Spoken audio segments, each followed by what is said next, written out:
నమస్తే ప్రజా express news కి స్వాగతం. ముందుగా వార్తలను ముఖ్యాంశాలు చూద్దాం.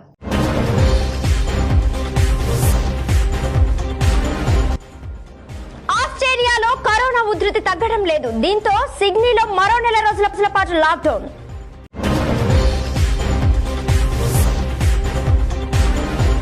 ఆధ్యాత్మిక పర్యాటకం బలోపేతం కావాలి, ప్రధాని మోదీ.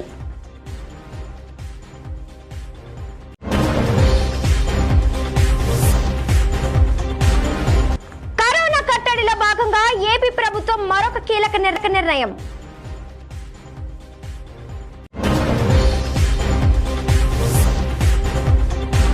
హైదరాబాద్ లో అంతర్జాతీయ ఆర్బిట్రేషన్ కేంద్రం ప్రారంభోత్సవ కార్యక్రమంలో పాల్గొన్న చీఫ్ జస్టిస్ ఎన్వి రమణ.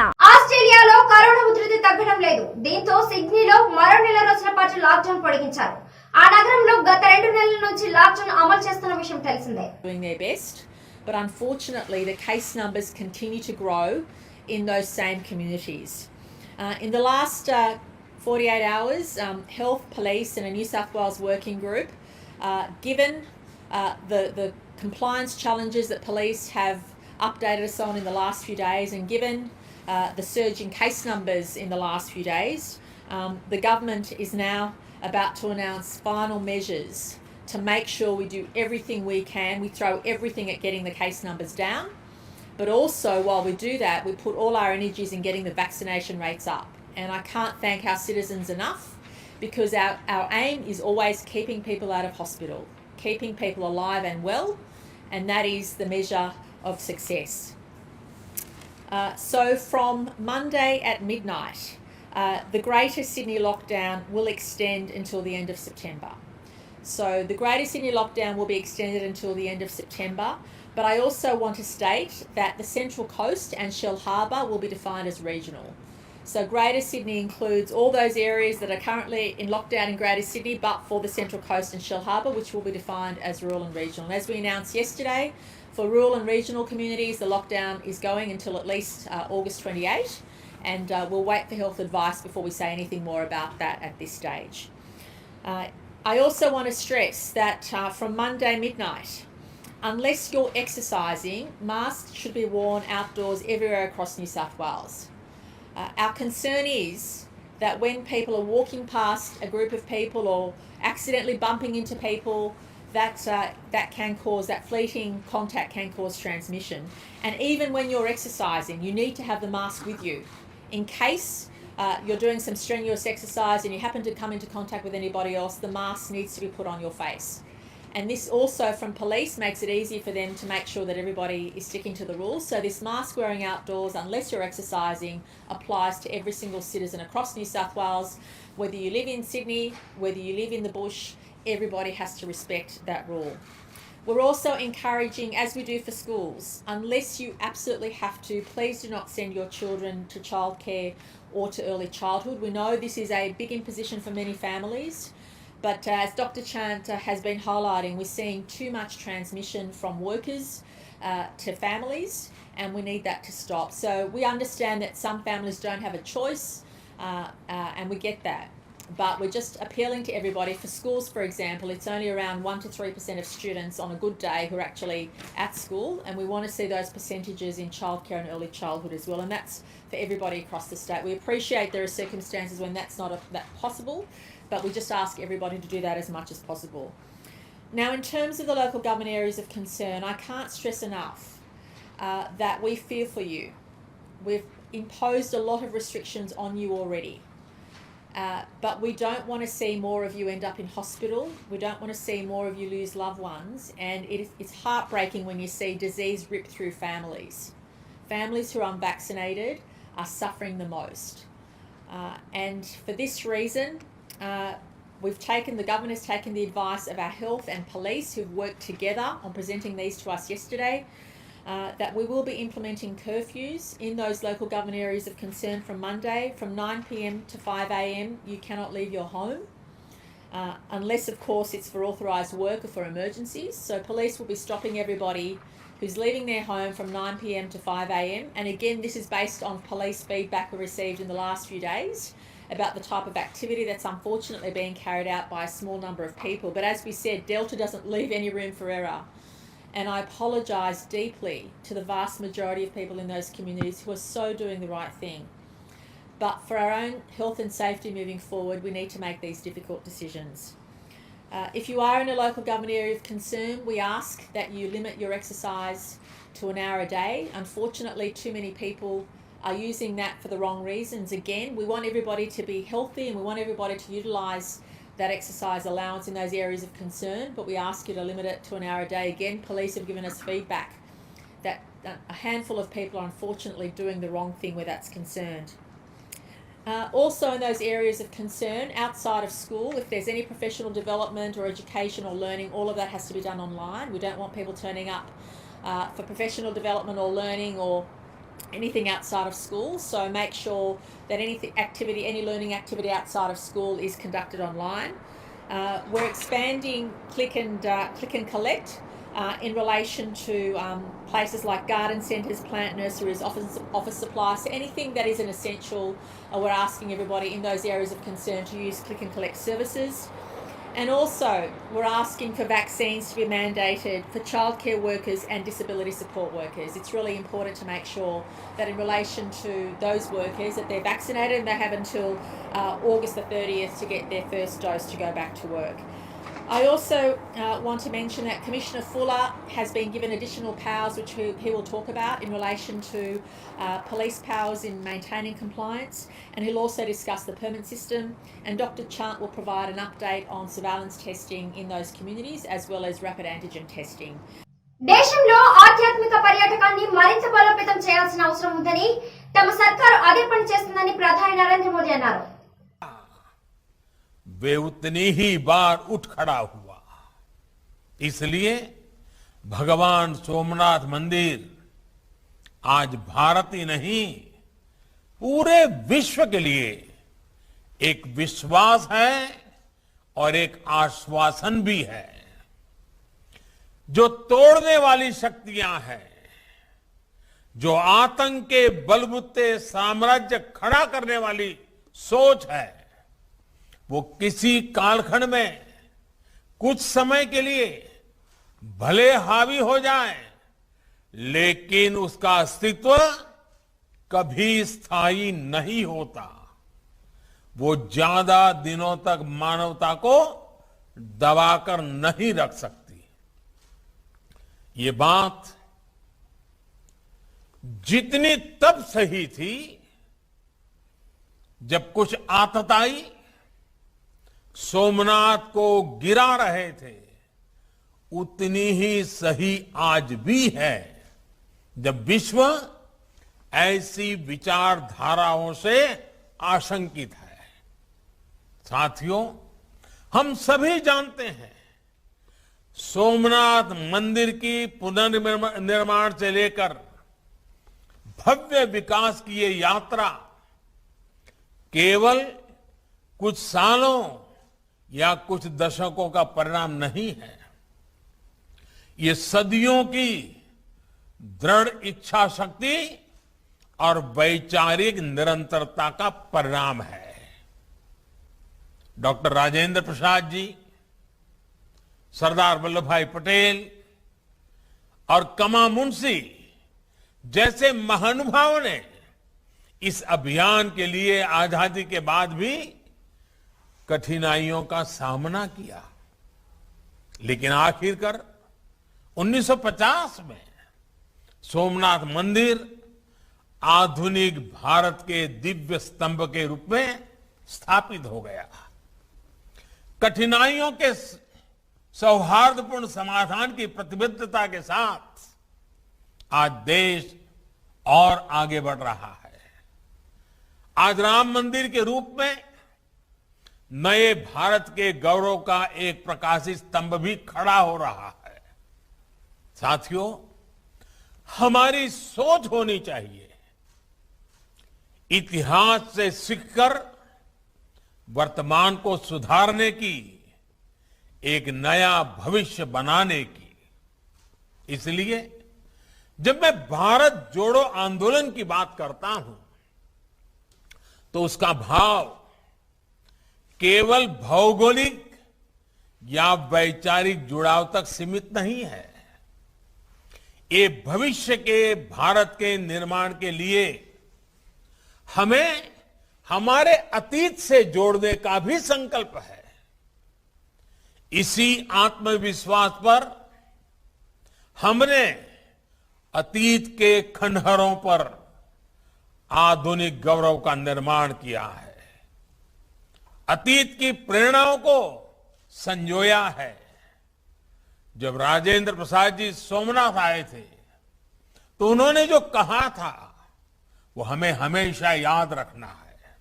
उन्होंने कहा था, सदियों पहले भारत सोने और चांदी का भंडार हुआ करता था। కరోనా కట్టడిలో భాగంగా ఏపీ ప్రభుత్వం మరో కీలక నిర్ణయం తీసుకుంది. ప్రస్తుతం అమలవుతున్న నైట్ కర్ఫ్యూను మరోసారి పొడిగించింది.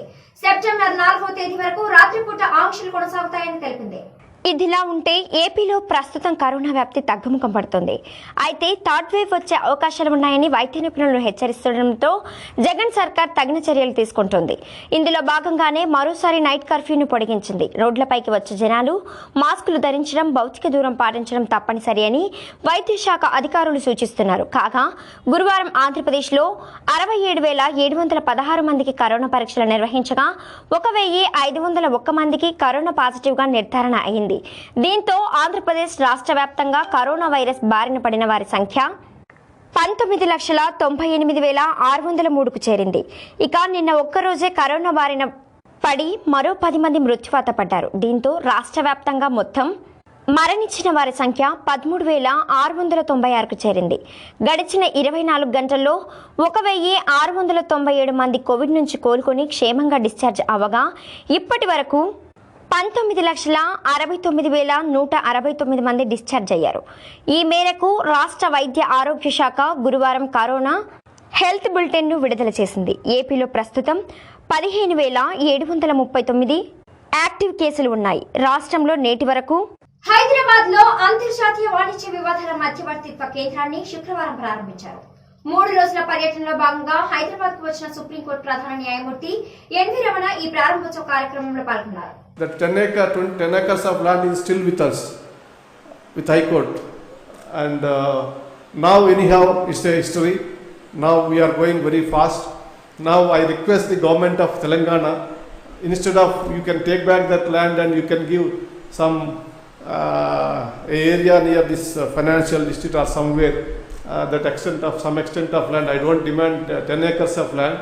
But some acres of land you give, so at least we can have a independent building for this institution. Please bring it to the notice of the Honorable Chief Minister. In fact, 1995, when the economic reform started, you all know the father of the economic reforms in this country is none other than P.V. Narasimha Rao, Telangana Bidda. ఆయన నేతృత్వంలో భారతదేశంలో మొదటిసారిగా ఆర్థిక సంస్కరణ అనేటటువంటి మొదలైనవి. ఆయన 1995లో ఆర్థిక సంస్కరణ మొదలుపెట్టిన తర్వాత I remember that he requested the general secretary doctor P C Rao. All the foreign investors requested only one thing, we are ready to invest but they are afraid of your litigation. How many years the litigation takes place in India we don't know. We are buying both properties as well as litigation, so they are very reluctant. So that point of time the Honorable Prime Minister initiated for a new law, 1996 Arbitration and Conciliation Act came into force. Thereafter the momentum started for arbitration, conciliation, mediation procedures. The reason is industries or investors, either in India or foreign anybody, they want to have a easy of business, doesn't want litigation. In case by any chance, unfortunately, if they involve in litigation, they expect that the litigation should be resolved peacefully, amicably, without expenses and without any time lag. So their investment must feel safe. I will give an example. In 2015, Government of India sent a delegation, Justice T.S. Thakur, Chief Justice of that time, and me, and Justice Dave, to Japan and Korea, and the invitation of industrialists of Japan and Korea. We travelled extensively both these countries. And wherever I think almost 8 places we addressed meeting with the industrialists. And everywhere, what is the first question they ask is, your laws are good, everything is good, how many years litigation takes place? So it is very difficult for us to answer that question. However, we ensured those industrialists that because of these arbitrations and mediations, the litigations is coming, the disputes are resolving expeditiously. Now, Brother Nageswara told 1926, I believe, first time in Paris this arbitration center is started. Internationally, there are 4 or 5 places where the international arbitrations are flourishing. Now, recently, Dubai also started, but it has not taken up that big.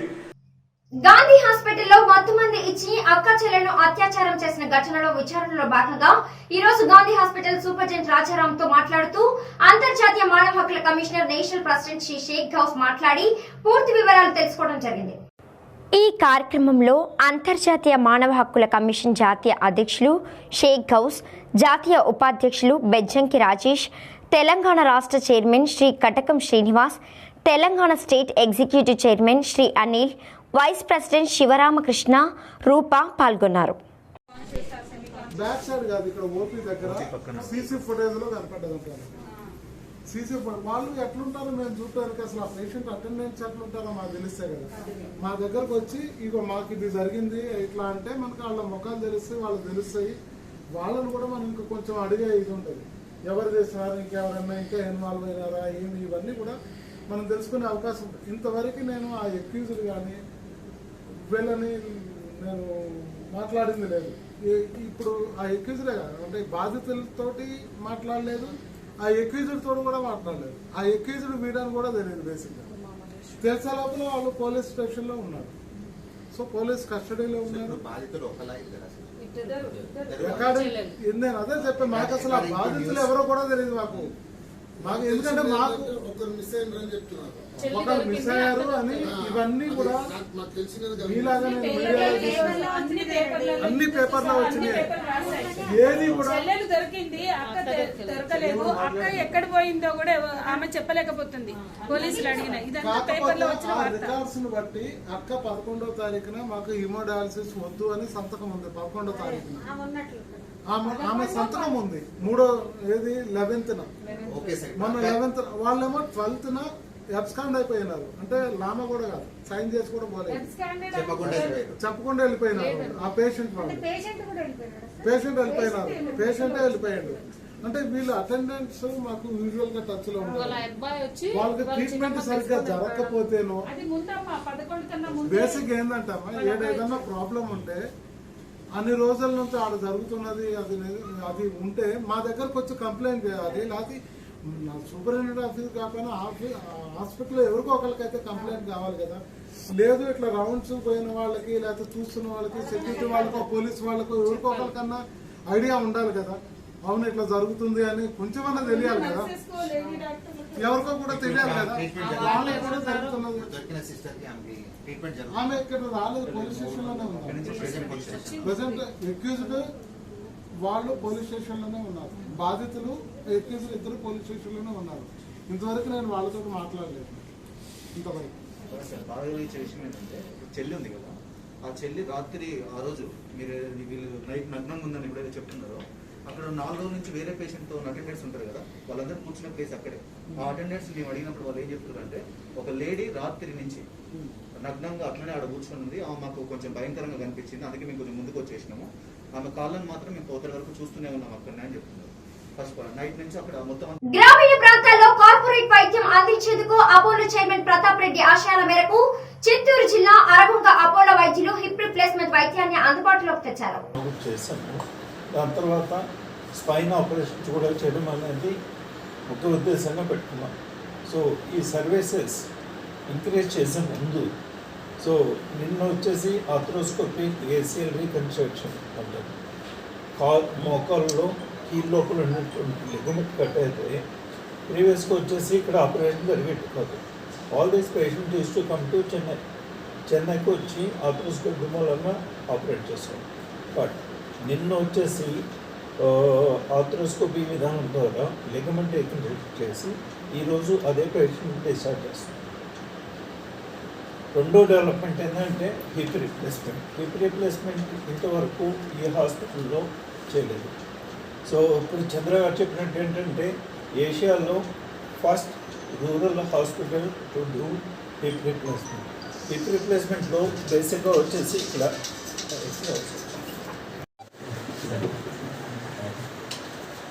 మొత్తం arthritic అంటే అరిగిపోవడం అన్నమాట. ఇంటికి మొత్తం అరిగిపోయింది.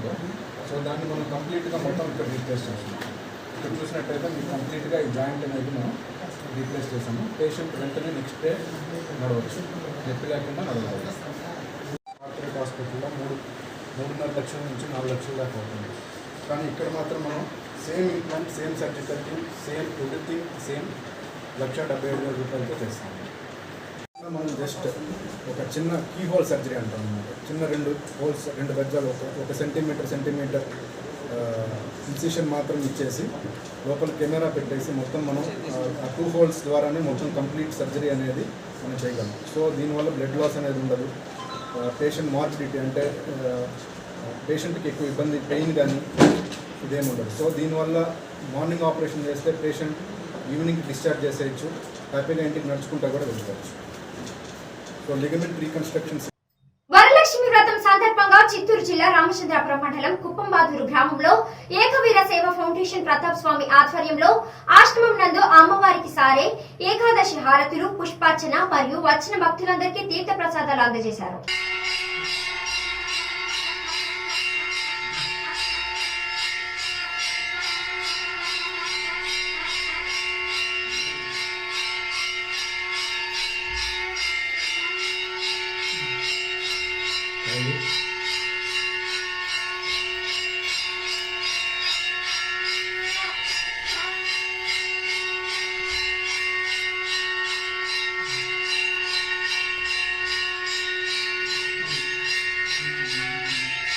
చిత్తూరు జిల్లా రామచంద్రపురం మండలం రాయల చెరువు దగ్గర ఉన్న శ్రీశక్తి పీఠంలో బ్రహ్మోత్సవాల్లో భాగంగా 3వ రోజు వరలక్ష్మి వ్రతం సందర్భంగా కుట్రాలం పీఠాధిపతి స్వామి శ్రీ శ్రీ శ్రీ సిద్ధేశ్వరానంద భారతి స్వామి వారి ఆధ్వర్యంలో శ్రీశక్తి పీఠం పీఠాధిపతి శ్రీ రమ్యానంద భారతి వారు భక్తులందరికీ భక్తి ప్రవచనాలు తెలియజేశారు. ఈ పూజలో సినీ నటి రోజా పాల్గొన్నారు.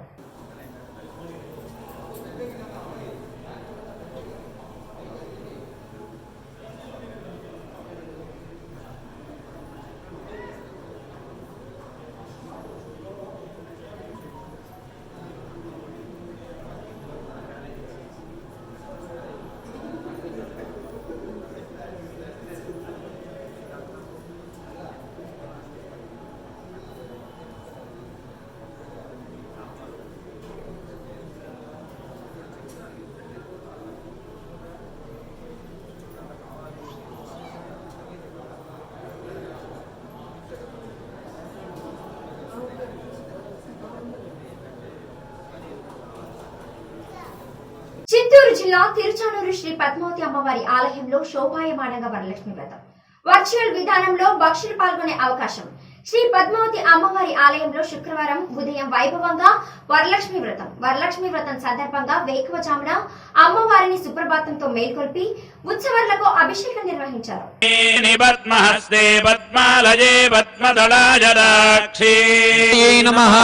పాదౌ పూజయామి ఓం చపలాయై నమః పూజయామి ఓం విశ్వజనన్యై నమః నమః మహారాత్రే నమః మంగళరాత్రే నమః దిలోచనాయై నమః భద్రకాళీయై నమః త్రైలోక్య విజయోత్తమాయై నమః సిద్ధలక్ష్మీ నమః మంగళం బ్రహ్మ విష్ణు శివాత్మికాయై నమః ఇలా పింగళకామజ్ర నమః వేదశాస్త్ర. ఓం నమో వెంకటేశ్వర. ఈరోజు వరలక్ష్మి వ్రతం సందర్భంగా తిరుమల తిరుపతి ఆధ్వర్యంలో తిరుమల దేవస్థానం ఆధ్వర్యంలో పద్మావతి అమ్మవారి ఆలయంలో వరలక్ష్మి వ్రతంలో పార్టిసిపేట్ చేయడం జరిగింది.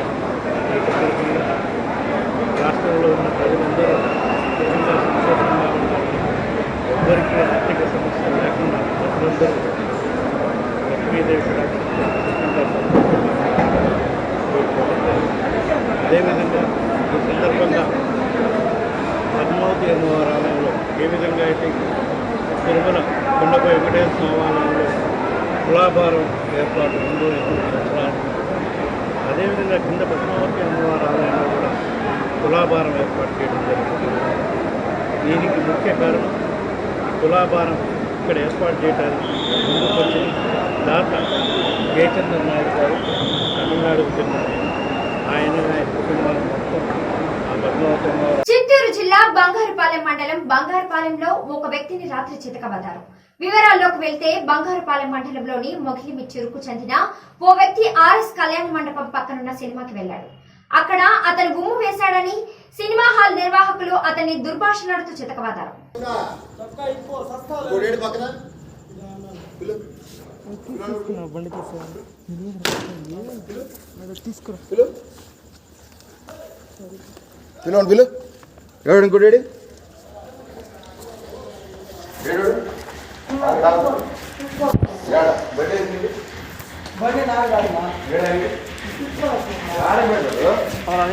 బండి వేసుకుని వెళ్ళిపోయినాడు పెట్టి పద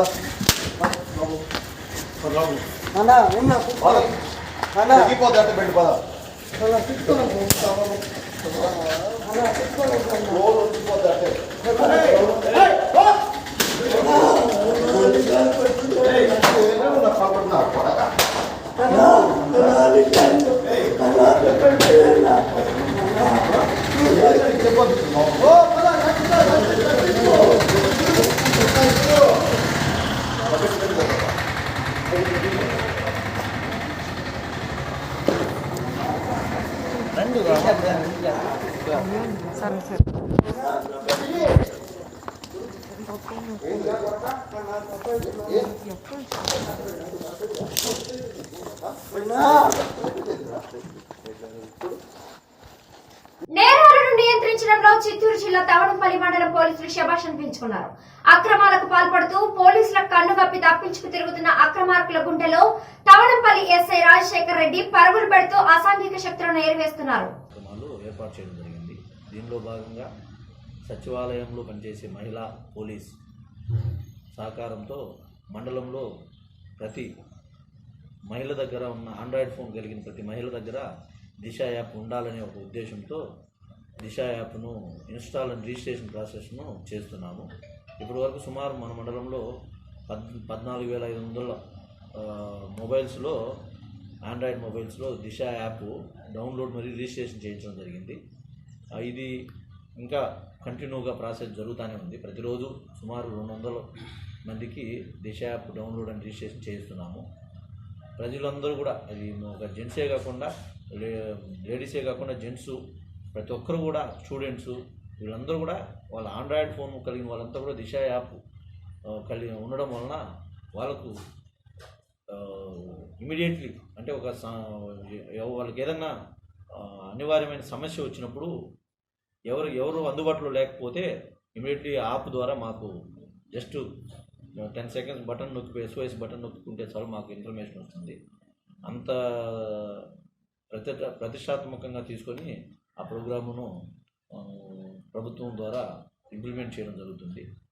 అంతేకాకుండా మండలంలో అసాంఘిక కార్యకలాపాలపైన అక్రమ రవాణాపైన మా ఎస్పీ గారి ఆదేశాల మేరకు విస్తృతంగా ఇంతవరకు ఒక సుమారు 3-4 నెలల కాలం నుంచి దాడులు కూడా చేయడం జరిగింది. దానిలో భాగంగా కర్ణాటక లిక్కరు, కర్ణాటక సంబంధించిన హాన్స్, టొబాకో ప్రోడక్ట్స్ వీటిపైన కూడా దాడులు చేయడం జరిగింది. సుమారు తవనంపల్లి మండలంలోనే మేము టీడీపీ జాతీయ పార్టీ అధ్యక్షులు శ్రీ నారా చంద్రబాబు నాయుడు ఆదేశానుసారం టీడీపీ సంస్థాగత ఎన్నికల్లో భాగంగా చిత్తూరు పార్లమెంట్ అధ్యక్షులు మరియు చంద్రగిరి నియోజకవర్గ ఇన్ఛార్జ్ పులివర్తి నాని మరియు రాష్ట్ర పార్టీ నుండి పరిశీలకులు విచ్చేసిన పెళ్లెకూరు శ్రీనివాస్ రెడ్డి ఆధ్వర్యంలో చంద్రగిరి నియోజకవర్గంలోని తిరుపతి రూరల్ మండలంలో పదవులు ప్రకటించారు. సమావేశానికి రావడానికి కారణం తెలుగుదేశం సంస్థాగత ఎన్నికల్ని ఆనందపూర్వకమైనటువంటి ఆ వాతావరణంలో అందరూ కూడా ఎవరు కూడా వ్యతిరేకం లేకుండా సమిష్టిగా అందరూ ప్రతి ఒక్కళ్ళు కూడా మెచ్చే విధంగా ఈరోజు ఒక ట్రాన్స్పరెంట్ సిస్టంలో మేము ఈరోజు ఎలక్షన్స్ కంప్లీట్ చేశాం. ఇప్పటికీ ఈ చంద్రగిరి నియోజకవర్గంలోని అన్ని మండలాల్లో కూడా కంప్లీట్ చేయడం జరిగింది. నన్ను ఇక్కడికి అబ్జర్వర్గా వేయడం జరిగింది. ప్రతి ఒక్క కార్యకర్త ఒక సైనికుల్లాగా పోరాడి ఏదైతే మేము పోగొట్టుకున్నామో, ఏదైతే మాలో తప్పులు చిన్న చిన్న మిస్టేక్స్ జరిగాయో వాటన్నిటినీ కూడా కంప్లీట్ చేసి ఇక మీదట ఇలా జరగకుండా ఉద్యమించాలనేటువంటి సంకల్పంతో అందరం కూడా ప్రతిజ్ఞ చేసి ముందుకు వెళ్ళడం జరిగింది. ఇదే విధంగా అన్ని మండలాలు, చిత్తూరు జిల్లాలో ఉన్నటువంటి అన్ని కాన్స్టిట్యున్సీలు మండలాలు కూడా కంప్లీట్ చేస్తున్నాము. ప్రజల్లో ఎంత వ్యతిరేకత వచ్చింది వైఎస్ఆర్ అనేటువంటిది ఇక మేము చెప్పనక్కర్లేదు. అదొక పేకమేళలాగా కూలిపోతూ ఉంది. వాళ్ళకి ఏం చేయాలో అర్థం కానటువంటి క్రియేటివిటీ లేనటువంటి సిస్టంలో వాళ్ళు ఉన్నారు. దీన్ని ఆసరాగా చేసుకుని మా వాళ్ళందరినీ కూడా ఉత్తేజపరిచి ముందుకు తీసుకెళ్లాలి, పార్టీని ముందుకు నడిపించాలి, ఈ దుర్మార్గపు పాలనని అంతం చేయాలనేటువంటి సంకల్పంతో ఈరోజు మేమందరం కూడా ఇక్కడ సమావేశం కావడం జరిగింది. ఖచ్చితంగా మా కార్యకర్తలందరూ కూడా ఇక్కడ పదవులు తీసుకున్న వాళ్ళందరూ కూడా అన్యోన్యతతో ముందుకు పోతారని కోరుకుంటూ సెలవు తీసుకున్నాం. వార్తలు ముగించే ముందు ముఖ్యాంశాలు మరోసారి.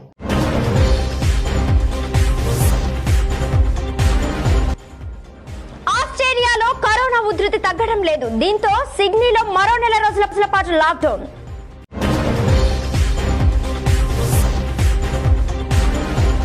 ఆధ్యాత్మిక పర్యాటకం బలోపేతం కావాలి, ప్రధాని మోదీ.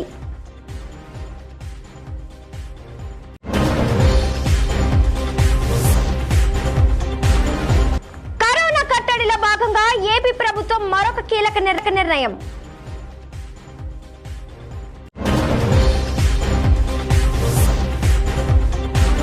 హైదరాబాద్ లో అంతర్జాతీయ ఆర్బిట్రేషన్ కేంద్రం ప్రారంభోత్సవ కార్యక్రమంలో పాల్గొన్న చీఫ్ జస్టిస్ ఎన్వి రమణ. ఈ వార్తలు ఇంతటితో సమాప్తం.